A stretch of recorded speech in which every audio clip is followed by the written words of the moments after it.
Hey everybody, I'm Joe. We're talking about Marvel Multiverse, and today I want to talk about equipment or items.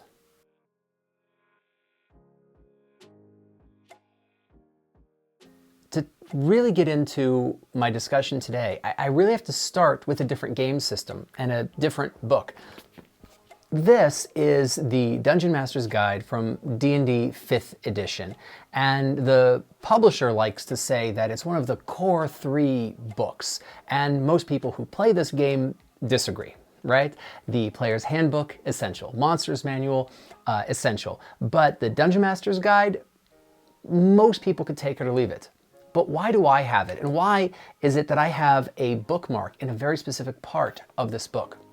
The answer is that a big chunk of the middle of the Dungeon Master's Guide is on magical items, and a huge amount of them, and what it takes to actually use them and what they do. There is no corollary in Marvel Multiverse. This came up in my game recently when my players faced off against Juggernaut. Now, Juggernaut is a pre-built stat block, so I did not invent anything. And specifically, Juggernaut has an item that is called the Crimson Gem of Cyttorak. This item very explicitly says that Juggernaut ignores all damage that is lower than 30. So in other words, you have to have a damage output that is 30 points or higher to do anything to him. It makes Juggernaut a really beefy and difficult character to take down. And of course, my players, well, they defeated him and then they took the gem. And my question for you is this: what happens next? There is nothing in the description of the Crimson Gem of Cyttorak, and nothing in the description of Juggernaut, and nothing in the core rulebook that actually says anything about getting items. And I don't know why. Why is it that this is not specifically addressed?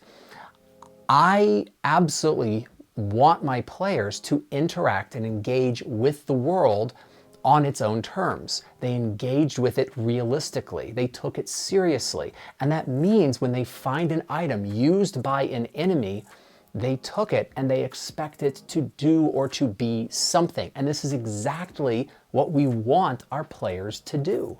But when my players get hand of an incredibly powerful item, like the Crimson Gem of Cyttorak, what am I as the narrator supposed to do? Just let them automatically use it? Or give them some kind of prerequisites? What kind of prerequisites? There's no guidance on this point. And to me, that's a real problem. On one hand, they took the world seriously. They have an item that, in the lore of the world, has power. On the other hand, I do not want one player to become significantly more powerful than others. That's just not fair. And it would be nice if there was some guidance on this point.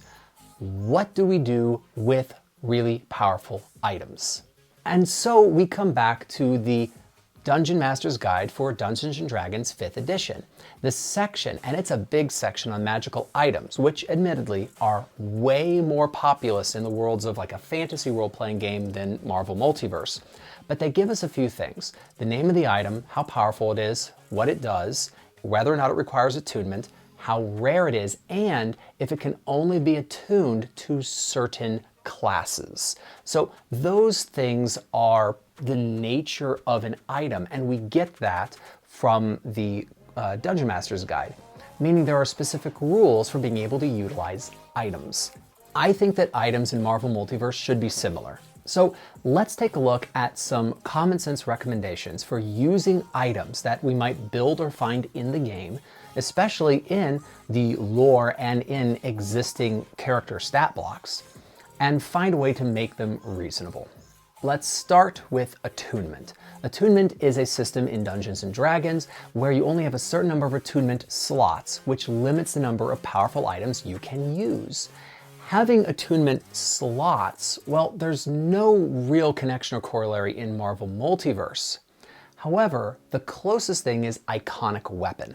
Iconic Weapon as a power allows you to have an item or a weapon that is special to you. And typically we use it on this channel when we build characters to give ourselves an edge whenever we attack with an item. However, we could use Iconic Weapon as our attunement slot. In other words, if I find an item that is powerful or complicated to use in some way. I might require my player to take the iconic weapon power in order to utilize the item and gain its benefits. The reason I find this to be appropriate is that another player who does not have the item could simply take another power, and they would also become more powerful at the same rate that a player that has a specific powerful item. That's great, and that is what I required of my players when they took the Crimson Gem of Cyttorak. Next, it would be nice if we had an idea of how common we're supposed to have powerful items inside of a game. And so an idea of rarity would be interesting to know, or to have some kind of at least flavor text or commentary that says finding items of some kind of power might happen this amount of the time in lower ranked games and this amount of time at higher ranked games. But more importantly, what about powerful items?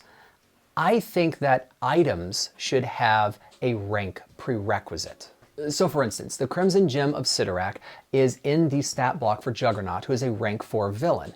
I believe that I can interpret that in saying that this item cannot be attuned unless you are rank 4 or higher. And that would be reasonable to say, right? So having a rank requirement for an item means that we could have really powerful things, but the characters could not use them at lower ranks. And having a system like that is reasonable. And if an item comes from a stat block that already exists in the game, then we have a sense of how powerful the character is that used it, and therefore what rank it is appropriate for. Next, it is not common, but it does happen in Dungeons & Dragons that an item can only be attuned by a character of a certain class. We could do something similar in Marvel Multiverse. We could say that this item can only be used by a character in a certain power set. The magic power set, the illusion power set, those come to mind pretty effectively. But you could flavor an object as being related to almost any power set that you wanted to. You could theoretically also have an item that is only usable by characters who have a specific power.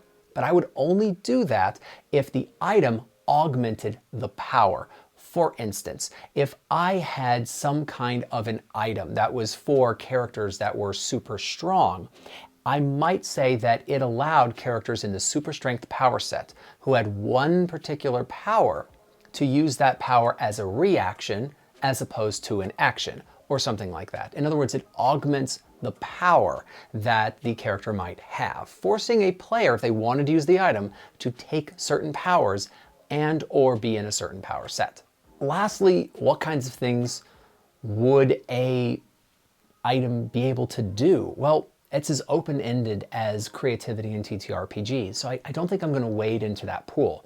But what I will say is that we have the ability as game masters to create any kinds of effects that we want, and then be able to place items into our games or give them to our villains in order to take our players and make them more powerful than they thought they could be. Or perhaps the items themselves are the only way to defeat the enemy of your campaign. We've seen these plot devices before, and they're great.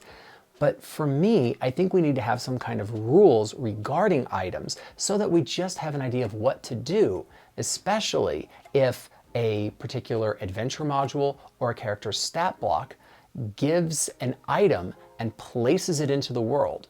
Because the last thing that we want from our players is for them to not take part of the world seriously, to ignore part of it, to only engage with the world in the way that they expect out of a written module. I want the creativity from my players, and I want to reward them engaging. I don't want to disincentivize engaging with the world. Do you have any cool items that you've put into your games, or what kind of things would you want an item to be able to do? I think folks would love to hear about interesting items or devices or pieces of technology that might be in your games or that they could use in their own. Throw them down in the comments below. But in the meantime, I'll say that YouTube is literally made out of buttons. I hope you press some of them, and I'll see you next time. All right, peace.